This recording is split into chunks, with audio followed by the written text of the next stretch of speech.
ટીટોરો રહેતા હતા ને સણ ક્યાંક વૈયા ગયા આડાવાળા એમાં દરિયામાં વીળ આવી હાડો ઉસાંગ કરતી તો ઈંડાને લઈને વહી ગઈ અને ઈંડા વૈયા ગયા દરિયામાં તો વૈયા ટીટોળો આવ્યા તો જોવે તો ઈંડા નથી કે દરિયો લઈ ગયો વીળ આવેલી છે. ટીટોળો બેચારો રોવે બેઠો બેઠો. ટીટોળી કે એ રોવું નથી કે તો એ કે દરિયાને બૂરી દેવો છે, બૂરી દેવો. આપણા ઈંડા ન આવે તો કાંઈ નહીં પણ દરિયાને બૂરી દઈએ. તો ટીટોળો કહે તું કેવી વાત બુદ્ધિ વગરની, દરિયા કોઈથી બુરાય તો કે સલાહની જરૂર નથી, સહકાર આપો ને સાનામાં ના બેહો.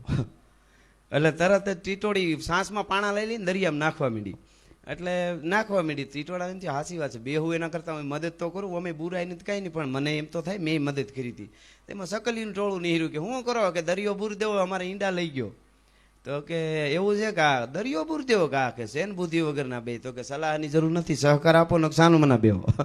એટલે સકલ્યું કે એ વાતે હાસી નાચ છે ને વળગી જાય.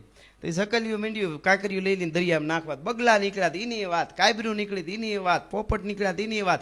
જે ટોળું પંખીનું નીહરીને એમ કે બુદ્ધિ વગરના દરિયો થોડો બુરાય તો કે બુદ્ધિ વગરના અમે ભલે સલાહ દ્યોમાં અપાય તો સહકાર આપો ને સાનામાં ન બેહો, હેરાન કરવામાં.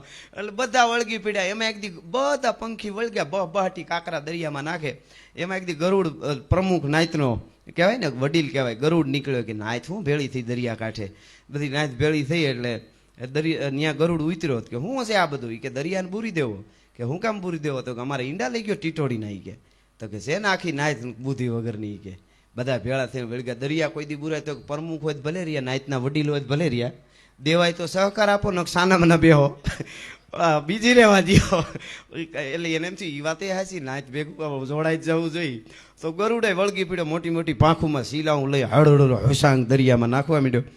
બધાય વળગ્યા. ભગવાન બે ત્રણથી વિચાર કરે કે ગરુડ ક્યાં ગયો, ક્યાંક જવાનું હોય તો ઓસિંતાનું કામ પડે તો આપણું વાહન ન હોય તો શું થાય. તો ભગવાન આવ્યા ફરતા ફરતા નારાયણ દરિયાને કાંઠે મારી. તે દરિયાને કાંઠે માં વાત કરતા જોઈને કહું તો તે ભગવાન આવ્યા આવીને કે ગરુડ શું છે આ બધું નાય તાખી બહાટી બોલાવી, કે દરિયાને બૂરી દેવો કાં તો ટીટોળીને ઈંડા લઈ ગયો. કે ગરુડ તને ખબર નથી પડતી, તો નાયતનો વડીલ કહેવાય, નાયતને નહીં હોય ખબર. હાલો કે કેમ, કે દરિયો કોઈથી બુરાય તો ભગવાન વચ્ચે પગે લાગી અપાય તો સહકાર આપો, નકર કાંઈ વાંધો નહીં, બીજી સલાહની જરૂર નથી. એમ ભગવાનને વિચાર થયો કે આ તો કાંઈ આવવાનું નથી ગરુડ, નાય તાર્ય છે. એટલે ભગવાને કીધું તો ઈંડા આપે તો જ આવી. તો કે હા. ભગવાને આમ આંગળી કરી ત્યાં સકર સકર સકર આવ્યું આંગળીમાં, દરિયો પ્રગટ થઈ ગયો. પ્રભુ માફ કરજો, શું થયું? તો ટીટોટીને ઈંડા લઈ ગયો. તો કે હા. હું કામ લઈ ગયો? દઈ દે. અરે લે ભગવાન, એમ થોડું ત્યાં તમારા સુધી વાત પુગાડવાની વાત જ ક્યાં હતી. આ તો અમને ડાયરેક્ટ કહી દીધું તમે પાડો કહેવાય, એવી ક્યાં વાત જ. હું તો ના આગળ તરત દરિયો લઈને આવી ગયો. નાચ ભેળી થાય તો દરિયાને પણ દેવા આવવું પડે, ગમે એકવાર નાચને ભેળું થવું પડે, પાકું અને